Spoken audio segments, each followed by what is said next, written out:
The broadcast is now starting. All attendees are in listen-only mode. Welcome everyone to today's first Title Topics webinar of 2019. These are ALTA's free presentations that we offer every month on issues important to title professionals. I am Jeremy Yohe, Alta's Vice President of Communications, and today we've got a great webinar lined up that will provide some analysis on the 2019 housing market, and we'll look at some of the impacts that millennials and the supply will have over the next year. Before starting, I need to touch on a few housekeeping items. A copy of today's presentation was emailed to all registrants. You can also download a PDF from the handout section. All participant lines are muted for today's presentation. If at any time you do have a question, submit them through the questions box, and we'll hold a little bit of time at the end for Q&A. As an added benefit, today's presentation is being recorded. After we've got the file edited, a link to the recording will be emailed to you directly. And you can also access our webinar archive at alta.org/title topics. I need to thank Fidelity National Title Group for sponsoring our Title Topics webinars this year. Their support allows us to provide these educational opportunities free of charge. With that out of the way, let me introduce today's speaker. Joining us is Mark Fleming. Mark is Chief Economist for First American.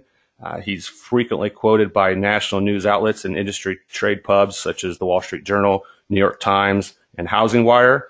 And he's a regular guest on high-profile broadcast news channels, including CBS, CNBC, Fox Business News, and NPR, and also a frequent speaker at ALTA events such as Alta One.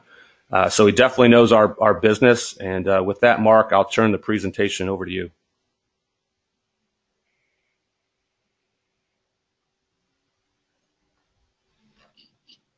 Hey there, Mark. Thank you, Jeremy. I really appreciate the opportunity to participate in this webinar today. I think this is becoming a recurring theme. I know I did it last year, so I'm excited to talk to everyone about what I think the future might hold for the housing market in 2019. As the title suggests, we're really looking at what happened in 2018 and trying to determine whether or not that is what we should expect a continuation of in 2019. And I think that's true, we will. But I want to also sort of delve into some of the reasons why we expect to see some of the trends of 2018 continue into this year. I always love to start with this quote from Mark Twain: "It ain't what you don't know that gets you into trouble. It's what you know for sure that just ain't so," which is really the leading or begging question is, what do we know for sure that just ain't so? And I'll start here with, what we used to know for sure was that this large decline in the home ownership rate is represented on this chart here, from a peak in 2005 of 69% to a trough of 63% in 2015 and 16, was the advent of the loss of the desire of Americans to ever become homeowners, and that we were going to be a rentership society, and all hope was lost for all the benefits of home ownership and that which it provided. I think it's clear that a couple of things are true about or not true about that statement. We are still a nation of homeowners. We actually really like home ownership, and in fact, home ownership has actually been on the rebound for the last couple of years. But it's important to understand some of the dynamics of why homeownership declined by so much. And you might think that the decline was all related to the housing crisis, but that's not actually the case. Maybe the last 2 percentage points of the homeownership increase in 04 and 05, so from 67 to 69%, was due to, shall we say, financial innovation in the mortgage markets, and a couple of percentage points on the downside for correction for that. But the larger decline can actually be explained by some other much more benign, in fact, beneficial influences in the market today. And that's where we have to really focus on tenure choice, that is your decision to be a renter or an owner. The denominator of the home ownership rate is the combination of all rental and owned households. The numerator is owned households. And so increasing the total number of households in the United States, all else equal, will drive the home ownership rate down.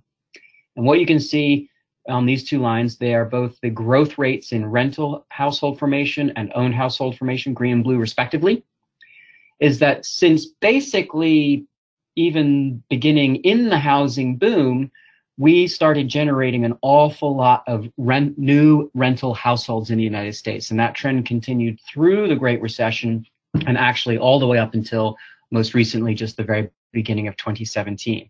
And that was largely at the expense of owned household formation. That blue line below zero is sort of relatively muted, and up until only recently, negative overall growth. We effectively lost about 1 million owned homes in the United States post-recession, while at the same time, that green line above the zero line in terms of growth rates accumulates to something on the order of 7 to 8 million new rental households being formed. So in large part, one of the main reasons why the home ownership rate actually declined was not due to the housing crisis, but that we had a huge explosion in rental household formation.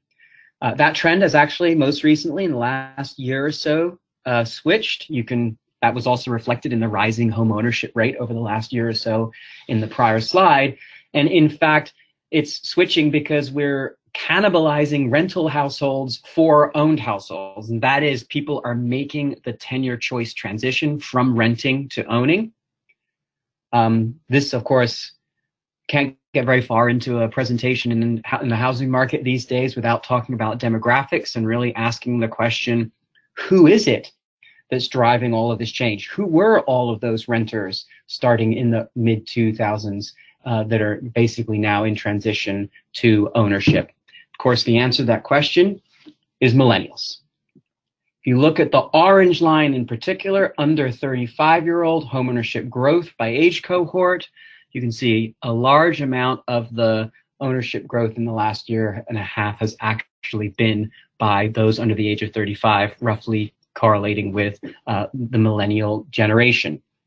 While other age groups have also grown, it's true, millennials seem to be outpacing the others in terms of their home ownership or their transition from renting to owning. And they also explain in large part the rental household formation that happened prior to the last couple of years. It was the large movement out of finishing college or moving out of your parents' basement that formed all of those rental households. And so we have this sort of tenure choice transition afoot in the housing market today.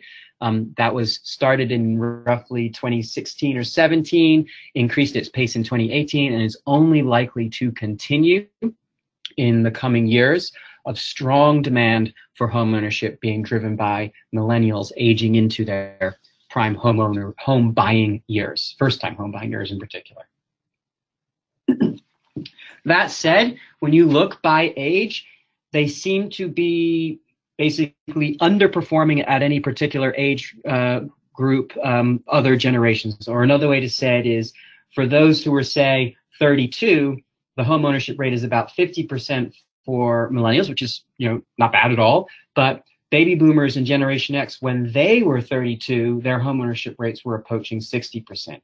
And you can also see from a chart like this that home ownership continues to rise by age till roughly the early 50s. It's somewhere in the early 50s that you really don't see any significant increases in the home ownership rates. But looking at it this way, you can see that over the last 5 to 10 years, millennials seem to be underperforming the rate at which they are becoming homeowners compared to other generations. And when we look at this and try and understand what's driving that tenure choice decision, we find that really the two most important factors are lifestyle choices. That is, particularly getting married and having children. And it's not even actually the first child so much as the second that really drives that tenure choice transition. And we all know that millennials are both getting married and having children later on in life than baby boomers and Generation X. And so they're not choosing not to, they're actually the underlying thing that drove all generations into that decision to become a homeowner over a renter is happening later in life for millennials than other generations. So then we should ask the question, well, why are they doing that later in life? And one of the primary reasons is education. education takes time. In fact, if you look at this chart for baby boomers, Generation X, and millennials, they're not only getting more educated, but actually getting educated at a faster pace. Baby boomers reached a peak attainment level of bachelor's degrees of around 32 or 33%, but not until around age 50. Generation X did it much faster, got a little bit higher, around a 35% bachelor's degree attainment rate. Millennials are even exceeding Generation X with something on the order of, it looks like, a 40% attainment rate. And pretty much by the time you're 30, you've accomplished your goals of your educational goals already. And so this aspect of education taking some time is one of the main reasons why they're delaying those big decisions, those big lifestyle decisions, which then are the decisions that drive you into that choice of home ownership. Not only does education take time, but of course, it takes money. And there has been a sort of conventional wisdom for a number of years that sort of this large student loan debt problem that many people have will prevent you from being a homeowner. We did the research a couple of years ago to show that there have been some structural changes in the student loan market. One, it's benefited from falling rates, just like every other asset class out there post-recession with a lower rate environment. That means you can borrow more. And of course, if you look at the green bars here, we really sort of did a transition in this millennia from a relatively shorter term student loan, somewhere on the order of 7 or 8 years, to now 13, 14-year student loans. And so that's like going from a 15-year to a 30-year mortgage. We all know that you can borrow a lot more with the same monthly payment if you extend the term of the loan, and that is something we've done in the student loan market. It is true that student loan debt collectively is the second largest debt class after mortgages, now exceeding credit cards and cars. And the average amount that a borrower has in terms of student loan debt is higher than before. But the real question is, how much does it cost per month, in particular, relative to your income? We don't ask when we underwrite you for a mortgage, how expensive is the car in your driveway? We ask, how much per month does it cost to own that car? Same thing here. How much per month does it cost to service your student loan debt? And when you look at the payment to income ratios, either the mean or the median, you can see that it's a relatively small share, on median terms, of only about 3% of your monthly income going to pay your student loan debts, and it's remained quite stable over the last 25 years. What this does do, though, is slow down your accumulation of a down payment. So if you're paying 3% of your income to your student loan, you're not putting it in the piggy bank as a down payment for your home. So again, that creates this delay tactic. Most of our research is now, not our research, but most research is showing that that is the impediment after the desire to become a homeowner, making those lifestyle choices, is the accumulation of the down payment being slowed down by the fact that you have to pay your student loan debts. That said, all the research tends to show that by the time you're in your mid-30s, the home ownership rate for those with student loan debt versus those without is about the same. So by the mid-30s, there really isn't any material impact of student loan debt anymore on one's desire or ability to become a homeowner. Of course, this is because when you look at it, education is still worth it. Your likelihood of being unemployed falls dramatically as a function of your level of attainment, and obviously the amount of money that you earn increases dramatically as a function of your education. And of course, the more money you have to spend to get that education, the higher your income is. All of the educational studies still show that there's a significantly beneficial ROI. The cost of education is far outstripped by the lifetime earnings capability of getting it. The important thing to note there is assuming you actually achieve the matriculation of that degree, because we do have issues in the educational market for people who get the student loan debt and do not complete the degrees and therefore don't earn the income. That has significant challenges. Well, so what we see in the market today is there's a will on the part of millennials, and they're finding a way. More than half of all purchase mortgages originated by the government institutions, Fannie, Freddie, FHA, VA, and others, are actually to first-time homebuyers, largely millennials. So there is a large amount of purchase activity. More than half is being generated by that potential first-time home buyer, that millennial aging into the housing market. So we have a very strong demographic dynamic at play today that is pushing the housing market ahead. And that's likely to continue. Only more millennials will age into their 30s, save that money, get their education done, make those lifestyle choices. And all the surveys suggest that their desire for home ownership is higher than any other generation, even Generation X and baby boomers. So we do expect a strong demographic tailwind of millennial demand over the coming years. Of course, the interesting thing there is, well, wait a second, we need to focus then on what's going on in the housing market in terms of the supply side. And when you talk about supply, we have to talk about existing owners. If you think about, we break down roughly sell a little over about 6 to 6.5 million homes a year. A little bit less than 1 million of them are new, so there's no existing homeowner in a new home. But the other 5.2, 5.3 million is the run rate according to NAR at the moment.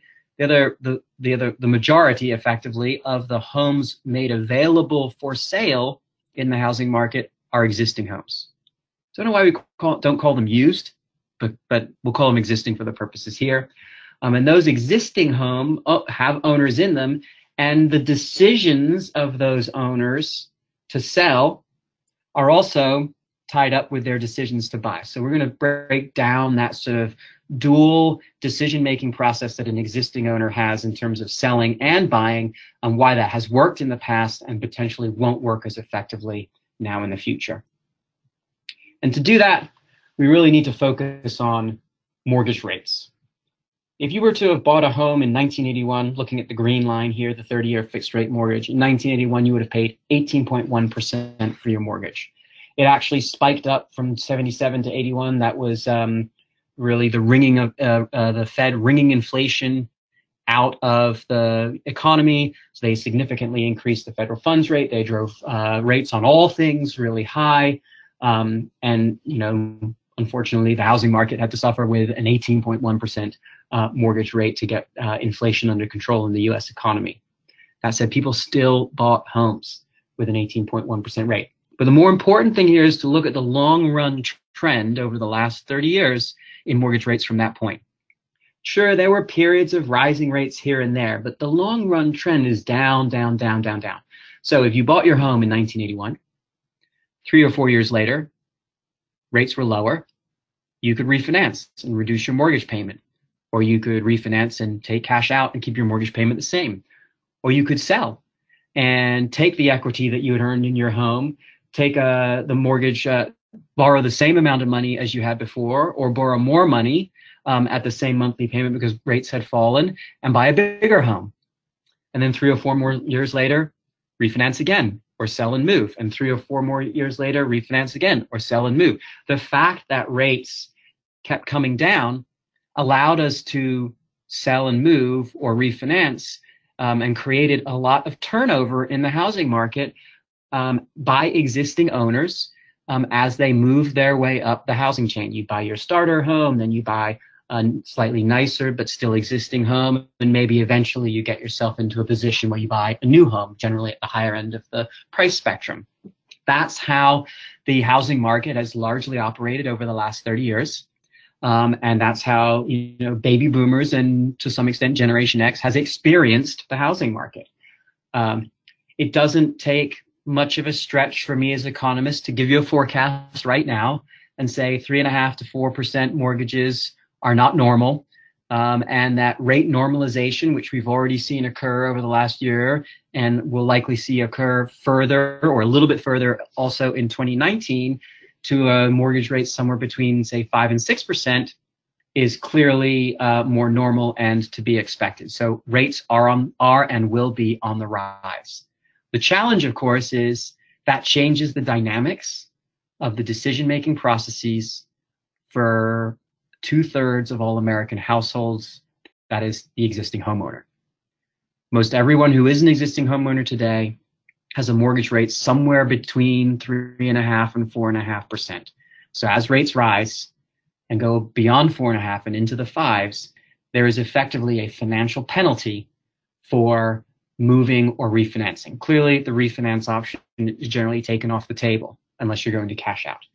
But the move option is also something to be considered, because now, if I were to move, it would effectively cost me more per month to borrow the same amount of money as the loan I'm paying off, which means effectively it costs me more to buy the same valued home as the one I'm selling. This is a financial disincentive that we call a rate lock-in effect that we talked about a lot in 2018, and we only expect that to also continue into 2019.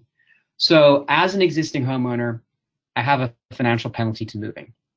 That said, Richard Thaler won the Nobel Prize in Economics 2 years ago for behavioral economics, and he was famously quoted as saying, "We are more like Homer Simpson than we are like Spock." What he meant was, we don't always act financially rationally or economically rationally. There's a number of decisions that go into our process, more particularly with regard to housing, that aren't just around the financial aspects of it. And so people will still make those decisions, even if they are financially rate locked in. Maybe they'll find a way, they'll get more money for a larger down payment. They'll do things to make those non-financially rational decisions, which actually may be quite more broadly rational decisions, happiness, enjoyment of the utility of the home, other things than the financial aspects to still move. But this is an undercurrent to that decision-making process. We're going to take a quick sidestep, because I know at the end of 2018, there was a lot of discussion about the fact that rising rates were going to somehow kill the housing market. It was going to be the end of the world, and it would be all these terrible things happening. So we decided to go back and look at in recent history, prior periods of 6 months or more where rates rose, and looked at what home sales did from the beginning of that period to the end of the rate rising regime, or epoch, as you say. And you can look, they lasted for different lengths of time, but there are a number of periods where actually on net we were selling more homes at the end of the rate rise period than at the beginning, anything above the zero line. You can think of it in percentage terms. The most impressive one was the 1998 to 2000 period where rates rose for almost a year and a half, yet the pace of existing home sales increased by 15%. It increased very quickly at the beginning and was able to be maintained at a level of 15%. Clearly, the 2005 and 6 period, the yellow line, that was the most biggest downturn. That actually wasn't, that was, the Fed was raising rates to effectively cool the housing market and inflation, because they recognized that we were potentially entering a housing bubble and we were driving up economic inflation. And so they purposefully began to raise rates there to cool things off. The net effect of that was a reduction in home sales by about 12%. What this chart doesn't show, but we all know, is that just as the home ownership rate was probably too high in 2005 and 6, the pace of sales starting into that rising rate environment was already too high. So the reduction to 85 was really taking out a lot of the speculative behavior, not really impacting the fundamental demand within the market itself. I think that's important to note. All right, let's get back to that existing homeowner and his decisions. It's when an existing homeowner is trying to make that decision about whether to sell or buy, it really all comes down to income and interest rates. If you think about house prices going up or down, the fact of the matter is, unless I'm moving to a less expensive housing market, which most people generally don't do, they move within their housing market, that if my house has gone up by 10%, then all the homes that I would potentially want to buy have gone up by 10%. So, and I've gained the equity, and I'm just going to move that equity from one house to another. So I don't lose affordability, if you will, by house prices rising, because I own the asset that's rising in value. How I can increase my buying power is through either increasing my income or falling rates. And what you can see here is the blue line is household income since 2009 has gone up by about 15%. So even the 2 to 3% income growth rates that we've experienced year over year over year have accumulated to some relatively substantial income gains. Of course, the green line is the combination of income growth and interest rates. Through the 2009, 10, 11, 12 period, up until the last year and a half, they have been falling. And so you can see consumer buying power has been increasing dramatically. And in particular, even with rates declining recently, the combination of still relatively low rates and increased income have significantly increased buying power measured in dollars on the right-hand axis. And in fact, household income alone has added about $10,000 of buying power over the last year to existing homeowners. So, even though rates are rising, incomes are rising too to offset some of the rate effect, and that's important to note. The reason why rates are rising is because the economy is doing well and because incomes are rising. So it's not, all bad. The bad you see in rising mortgage rates is actually because of strong economic growth and income growth as well. All right, now we get into a little bit more complicated issue, and that is how the existing homeowner makes his decision to buy and sell. And he can't buy and sell any home. Not all homes are equal. In fact, every home is different. And the question is, if I'm going to sell my home, I'm trying to find something that I like better than the one I live in now. My utility is greater in the one that I'm going to move into. And that's all well and fine. In my stylized market of two, we swap homes. I like your home better than mine. You like my home better than yours. And this big matching game happens. And with if there's lots of homes for sale, I can find something I like. It all works. This is a highly liquid, lots of inventory style of market. As inventory starts to fall and we get fewer choices, I start having to make suboptimal outcomes. Owner two decides not to participate in the market. Maybe he's financially locked in and has decided he's not worth it, or he's looking around and saying, I don't know that I can find anything to buy. Owner one still lists his home for sale, but he has a harder time buying something. Maybe he ends up buying something only barely better than what he likes, or he pays too much and bidding more for it. Suboptimal outcome. When we go into the extreme, neither owner wants to participate in the market. Neither owner supplies their home for sale. Neither owner buys a home. So one of the reasons why we not only see low inventory, but also see low home sales paces is because owners of homes are choosing not to sell and therefore not becoming buyers. House prices are rising because even though all of these existing homeowners are no longer participating on the market, those first-time millennial home buyers are showing up, knocking on the door and saying, I sure would like to buy something. And so you still get competitive demand, rising prices against very, very short inventory.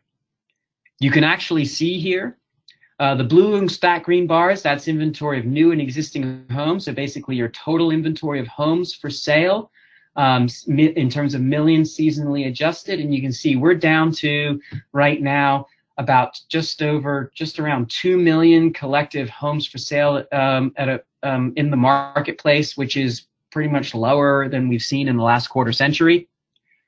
Because we're looking over such a long time frame, it's important to recognize that the number of homes, there's sort of inflation. The total stock of houses in the United States was a lot fewer in 1993 than it is today. And so 2 or 2.5 million homes out of the housing stock for sale in 1993 is not the same as 2 million homes for sale out of the housing stock in 2018. And so on the right-hand axis, using the orange line, I'm basically measuring the share of the housing stock that is for sale.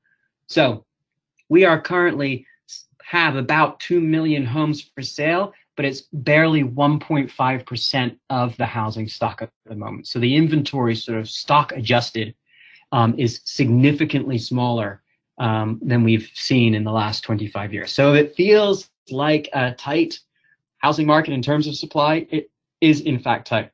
We've seen loosening over the last 4 or 5 months at the end of 2018. That may continue also into 2019. But let's be clear, we would need a lot more homes for sale to really get back to what seems like, I mean, if I look back and eyeball this chart, somewhere around 2 to 2.5% of the housing stock will be an appropriate amount of homes for sale at any point in time. And we're a long way off from that right now. One of the main reasons, of course, is we really focus on this is at the end of the day is the impact on existing home sales, currently running at about little under 5.4 million. That's low, and that's low not because of the demand side issues, although there is the affordability issue, and we'll talk about that in a minute, but I think much more largely because of this the existing owners' unwillingness to participate in the market for many good reasons. The blue bars measured on the left-hand axis show the median tenure length, that is the amount of time that an existing homeowner lives in their home before they move. So basically sale to sale. And you can see over the last 10 years, that has pretty consistently risen from about 4 years up to about 9. And in the last year has really ticked up in its pace of growth to 10 years. So the average American homeowner now is living in their home for 10 years, whereas 10 years ago, the average American homeowner had lived in more than 2 homes in that same period of time with only a tenure length of 4. That's meaning that we're taking a lot of the inventory of potential homes for sale out of the market, as well as taking out the potential buyers of those sellers who would be buyers. This is one of the main reasons that we see lower existing home sales today, and we expect that trend to continue in 2019. Okay, so how do we begin to solve this problem? Well, we need to we'll call this hammers and home bodies, and you'll see why in a second, but we need to try and increase the inventory of homes for sale, if only to supply them to those first-time millennial home buyers who want to be. So when it comes to building, you can see here that the blue bars are every time we're completing more housing units than new households that have been formed. So anytime the blue bar is above the 0 line, there's net new or net surplus of new homes being added to the stock. Anytime you're below the blue line, we've basically got a net deficit. You can see that since the end of the housing boom, we've been pretty consistently running deficits. All of those pointing down blue bars add up to a debt shortage in the housing stock of homes relative to number of households demanding shelter of somewhere around 4 million. So we have accumulated a fairly large amount of shortage of housing units in the United States today since the end of the recession. The good news, of course, is that if you look most recently, that we've closed that gap and we're beginning to get close to building enough new housing units to keep up with household formation, but we actually need to significantly overbuild relative household formation to sort of whittle down the debt that we've created in the last decade. So adding to the challenge is that we haven't built enough homes over the last year. When you look at the pipeline of homes, we've got a lot in the pipeline that we've authorized. We've found the places to build them. We've authorized the building of them, but for some reason it looks like we're having a challenge getting started on building the homes and then actually getting the homes completed. And so that pipeline has been struggling to keep up. One main reason why is a lack of labor.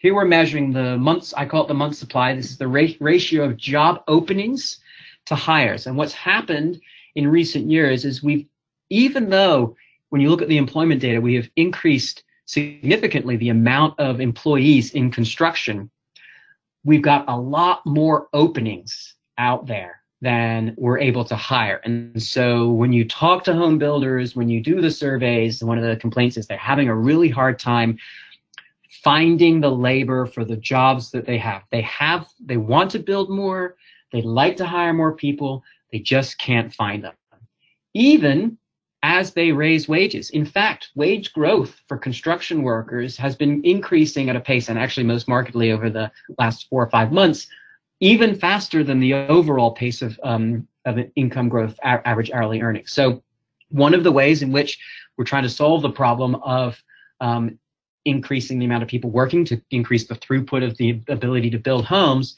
is by paying more, and that is happening there. Now, the challenge, of course, is that as you pay your labor more, that increases the cost of building the home, and the big challenge is, keep in mind that move-up process of building a new home at the high end doesn't work anymore. We have to try to find ways to build new homes at the lower end of the income distribution for those first-time home buyers, because remember, the existing homeowner who in years past was buying the more expensive new home, he's not there anymore.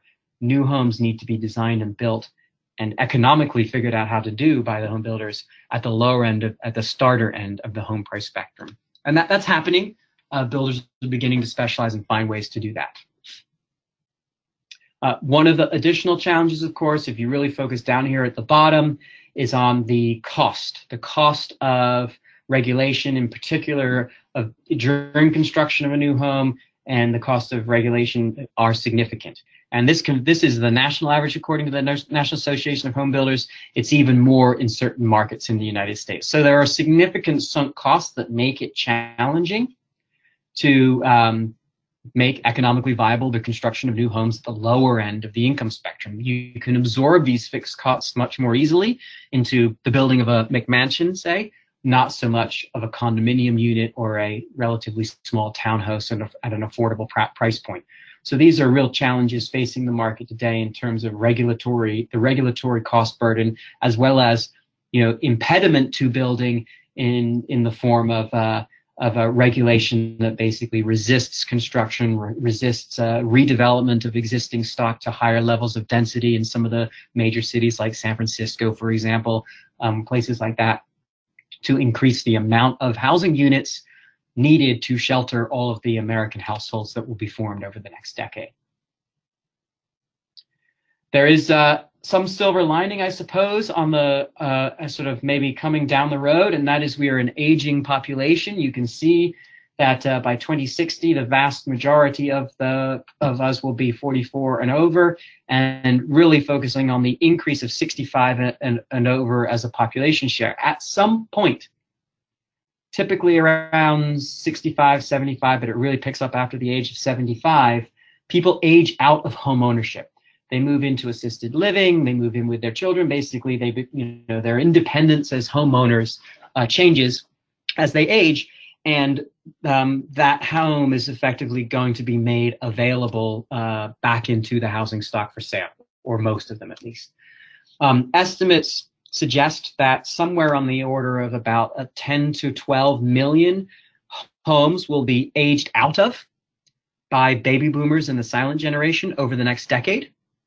And in the decade after that, another 14 million homes will be aged out of by baby boomers. So collectively over the next 20 years, even within the existing housing stock, about 25 million homes will be aged out of by baby boomers in the silent generation and made available for sale to Generation X, Millennials, and of course by that time Generation Z coming down the pipe and also becoming homeowners themselves.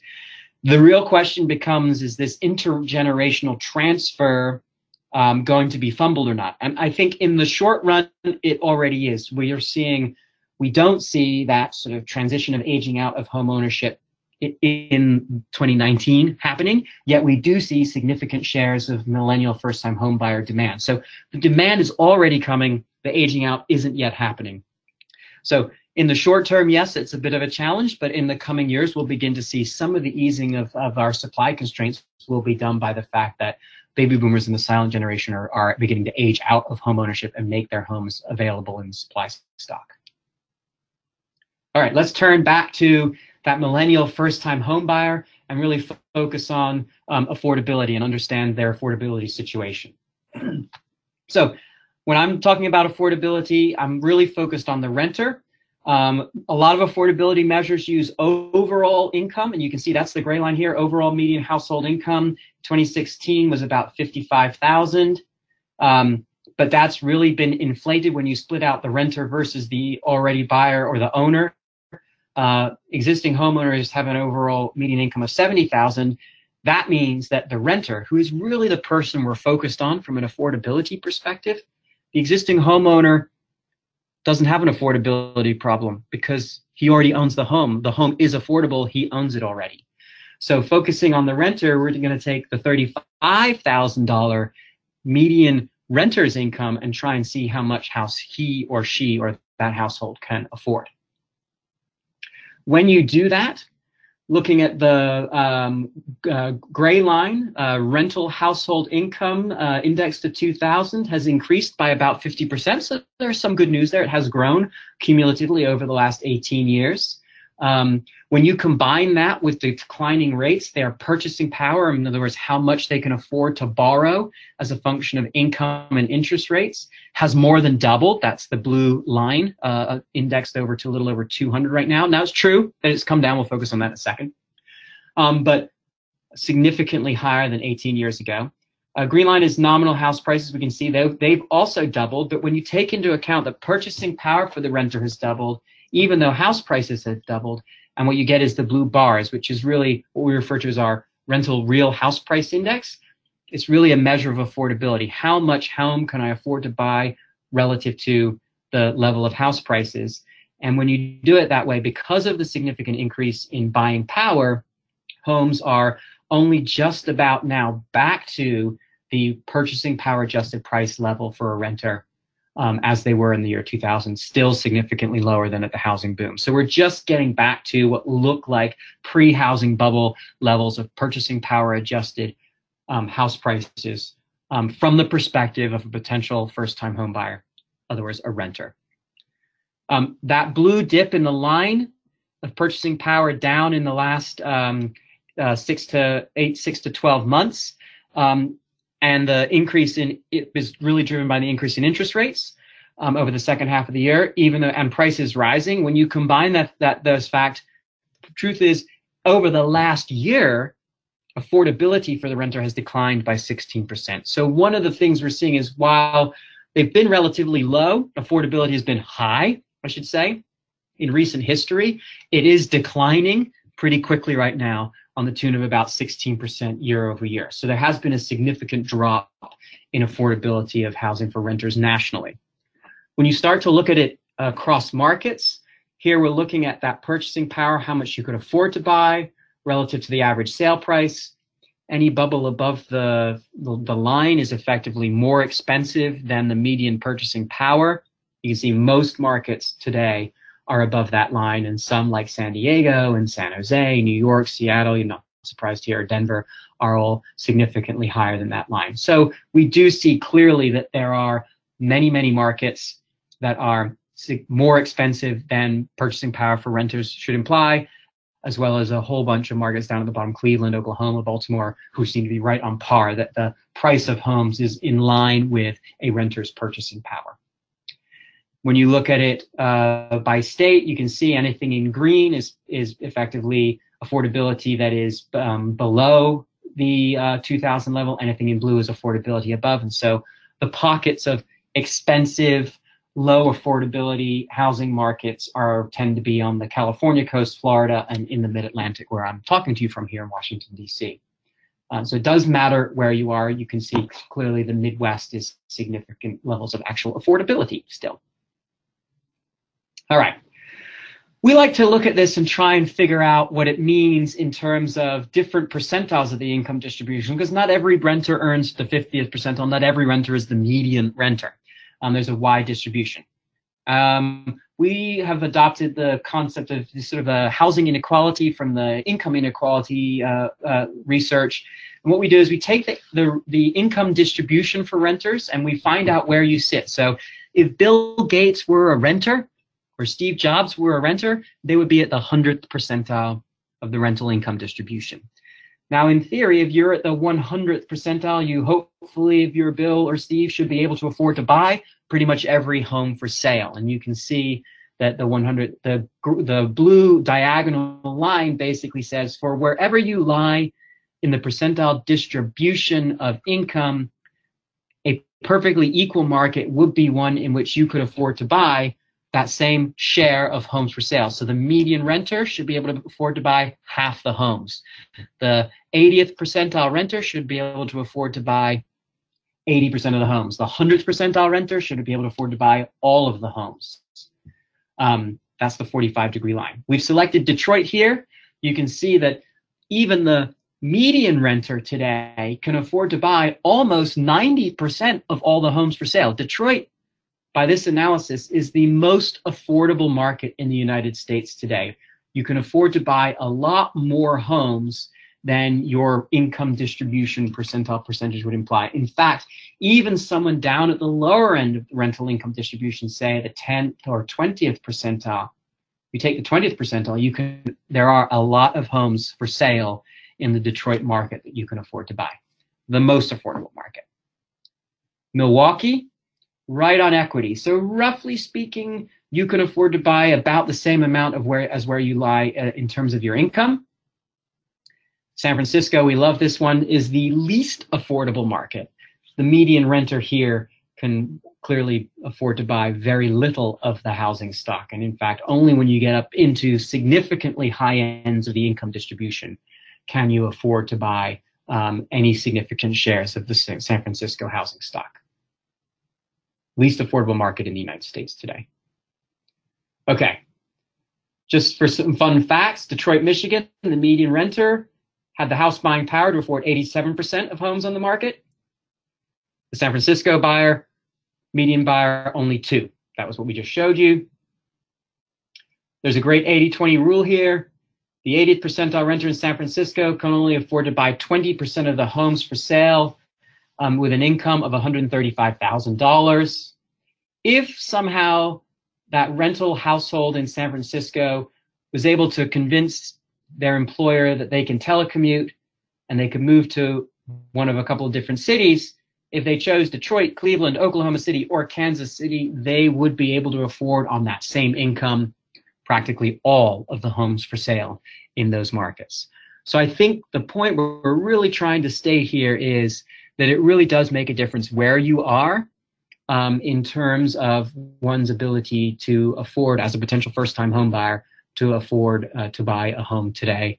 And there's wide variation between many cities. And obviously the Seattles, the San Franciscos of the world, we do know are significantly much of the housing stock for sale is significantly out of reach for many renters in those markets.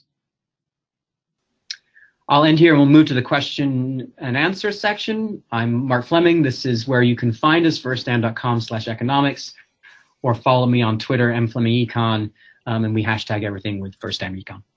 Thank you, Jeremy, and back to you. All right. Yeah. Thanks, Mark. A lot of great insights on how you see the housing market unfold over the next year or so. First, I have to give you some kudos. Well-timed presentation. A lot of information you just got through in about 45 minutes. So, was wondering, we have had a few questions come in, and just a reminder, if you have anything you want to pitch to Mark, just submit them in the questions box, and hopefully we can get them answered. Scott had a question about halfway through the presentation. He asked, is the long-term view in a rising rate environment an increase in house prices or more of a stagnation of house prices? Stagnation, or even potentially, I suppose, decline. Although, just like I showed you the influence on home sales with those sort of different regimes, when we looked at those same regimes for house prices, no rising rate regime resulted in declining prices.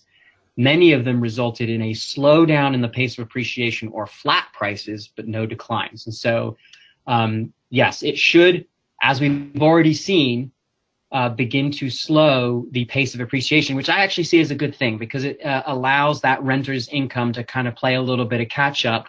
I don't think a healthy housing market is predicated on 6 and 7% house price appreciation year after year. It should be predicated more on something in the 3 to 4% range, I think, for health. Okay.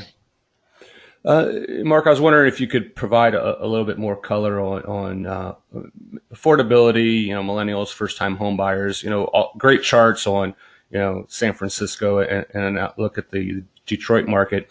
Are there any specific markets where you see that would be really dominated by millennials and the first-time home buyers? Probably the Midwest, Detroit, Cleveland would be good examples. Any others? Right. We're actually, we went and studied millennial home buyer shares in across different markets. And we found that some of the markets growing fastest with millennials are not the expensive ones on the coast. It's the Birminghams, the Atlantas, the Indianapolises, parts of the Midwest. I hear the beer gardens in Milwaukee are wonderful. And that's attracting many buyers. I think if anyone here remembers the TV show Parenthood, which is predicated on an intergenerational family, the grown kids and the patriarchal parents all living in Berkeley or the San Francisco Bay Area in general.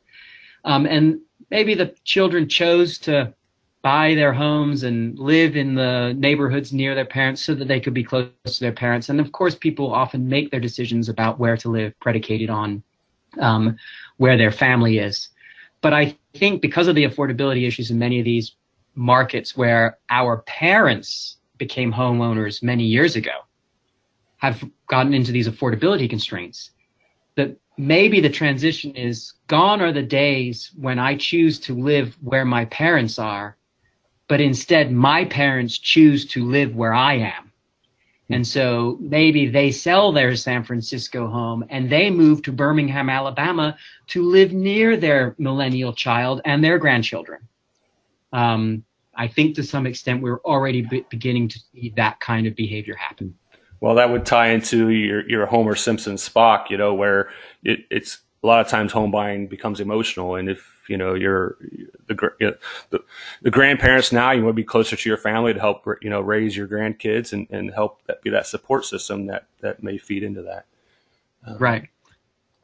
Exactly. I mean, maybe you're lucky enough that your parents can give you a huge down payment to make it affordable to stay in San Francisco, but that's not many households, right? Right. Tying into this, Robert asked if there's any data, and there may not be, but if you happen to maybe know if there's a percentage of millennials that are becoming homeowners as a direct result of their parents buying them a house to force them to move. I was reading an article, maybe he was reading an article too. I was reading an article about that. It's clearly happening. Is probably happening to a greater extent than in generations past because of the fact that baby boomers have so much housing equity of their own. And we do see that there's a clear, in economics, we call it an intergenerational wealth transfer, i.e. mom and dad give you a gift of a down payment. We do see a lot of that happening, particularly if your parents are homeowners. So that help does happen. I don't know that I have good statistics on it, but we do generally see, for example, the homeownership rate amongst whites in the United States for 25-year-olds is about 5 to 8 percentage points higher than any other ethnicity. And of course, the homeownership rate for whites in their 50s and 60s is over 80%, as opposed to other generations, which are lower. So there is anecdotal evidence being identified in the data that does in fact happen. Okay. All right. Lots of questions coming in now. A couple specific to markets. I don't think we'll touch on, how each individual markets are going to perform going down the road. Here's an interesting question by Ann. How do you think investors factor into the availability of homes for first-time home buyers? Are they gumming up the works and by outbidding some of these first-time home buyers? Maybe in specific submarkets within cities that's happening, but on a larger scale, it's estimated that institutional investors have purchased somewhere on the order of 300,000 to 400,000 homes. Most of those homes were purchased coming out of the recession, so 4 or 5 years ago. So we're talking about, let's just say, 50,000 homes per year being bought by institutional investors in a market where 6 million homes a year are being sold. That's small. Could it be concentrated in certain submarkets? Absolutely. I think the bigger challenge isn't the institutional investor, but the fact that roughly 1/3 of all homes are bought as investment properties, not by the institutional investor, but by your neighbor who buys a second home to rent out. Or maybe he or she buys a home in Florida where they'd like to ultimately retire and they rent it out until they retire. So there is potentially a lot of competition between the first-time home buyer and your existing homeowner choosing investing as one of his sort of things that they do. And that's always been the case, though. Roughly 1/3 of the housing stock has been owned for investment purposes prior to the housing crisis. It's not new, that share. Mm-hmm. I mean, if I just think about my neighborhood and my street, which isn't very long, it seems like, as you just said, 1/3 or almost a half of the transactions each year are, investors. Right. Any thoughts on the next generation coming up after the millennials? And, will there be, a large supply of affordable choices due to the increase in housing stock? Yeah, I think, the storyline for Generation Z might be a little bit easier because the aging out process that I was talking to will be in full form at that point, right? This is 10 years from now. So that might certainly help. I'll talk about millennials for a second. Someone said, well, millennials want something different. They like, access to amenities, walkability, short commutes to work, all these good things. And we would probably expect Generation Z to want those same things. And, how are we going to provision that? And I think what we forget in making that statement is that when I'm young and I'm renting, yes, I want those things. As a millennial, as a Gen Zer, as a Gen Xer, as a baby boomer. Remember, if I'm not married and I don't have kids, I'm probably not wanting to be a homeowner. And I probably, just like a millennial, I'm Generation X. I didn't want to live in the suburbs when I was 26 and not married and had no kids. I wanted to live with a short commute to work and access to restaurants and fun amenities in the city, just like millennials at the same age did. But then what happens is you change what your priorities are once you get married and have children, one of the largest ones being locational choice driven by quality of schools. And so just as the silent generation, baby boomers, and Generation X all did when they made that 10-year choice decision for home ownership, they went to the suburbs because those were the amenities that now meant more to them. We're seeing that millennials are doing the same thing and buying in the suburbs because they want to raise their families. And I don't expect that it will be any different for Generation Z. They might have the benefit of more supply, which will be good. And maybe we will see an even further delay in the desire due to lifestyle choices and educational opportunities and those things, even further delaying the timing of that 10-year choice decision. So that might be the only difference. Yeah. Well, I'm Gen X, and the house we bought was in the specific elementary school that my wife wanted our children to go to. So definitely a school district decision. Until such a time as the big urban cores make best in class school systems, it'll be a tough competition with their own suburbs. Yeah. We're getting close to the top of the hour. We'll try and squeeze in a few more questions, if you don't mind, Mark. I know you mentioned you got to head up to New York. He's actually going to be on CNBC here today or tomorrow. Tomorrow morning. All right. Robert asked about rates, and they're expected to continue to rise, but maybe comment on any efforts by some of the major lenders like Bank of America to keep rates down in efforts to capture market share, and if you expect others to follow. So we do see historically when the volume of sales begins to decline or slow down, that more competition between the lenders occurs, and effectively the headline rate is reduced. The spread between the prevailing rate and treasuries, they squeeze their profit margin to keep volume up.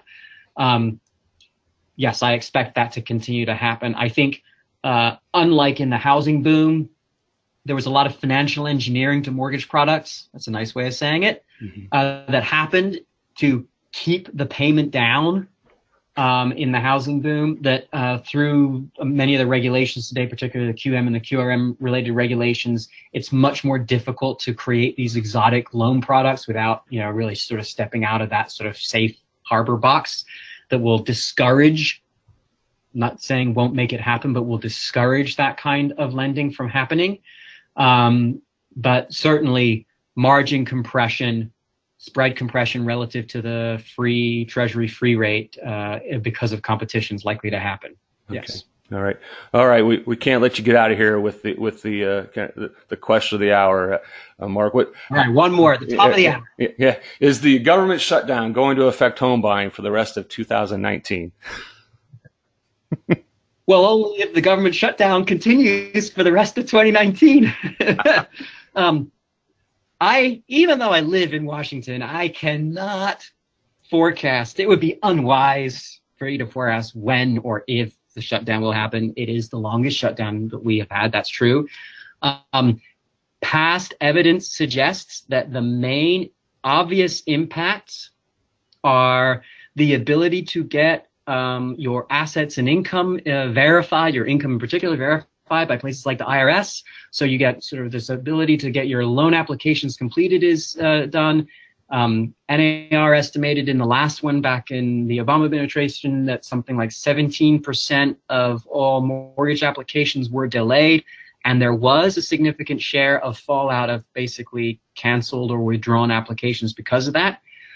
That to me is the main impact, is sort of the mechanics of the mortgage process do in fact depend upon some government institutions that aren't open right now or are running on skeleton staffs. And that will have an impact on activity in the marketplace. That to me is really the main thing. And obviously, we would hope and wish that the sooner that this gets resolved, the sooner the better. Okay. Yep. Exactly. Hopefully the two sides can come together sooner. Thanks again, Mark. As a reminder, if you missed parts of today's webinar or think others in your office would benefit, a recording of the presentation will be available for replay in the next day or so. It will be archived on Alta's website at alta.org/title topics. And you'll also be emailed a link to the recording. Looking ahead, next month's webinar will provide tips on how you can move your business forward. Specifically, we're going to look at metrics that you can implement to help measure and gauge business goals, tips to looking at your workflow and operational processes, keys to examining and understanding technology resources, and how to build a team build a team that approaches sales first mentality. So watch for registration info for that webinar. And with that will bring us to the conclusion of today's presentation. To wrap up, I do need to thank Fidelity once again for sponsoring our webinars.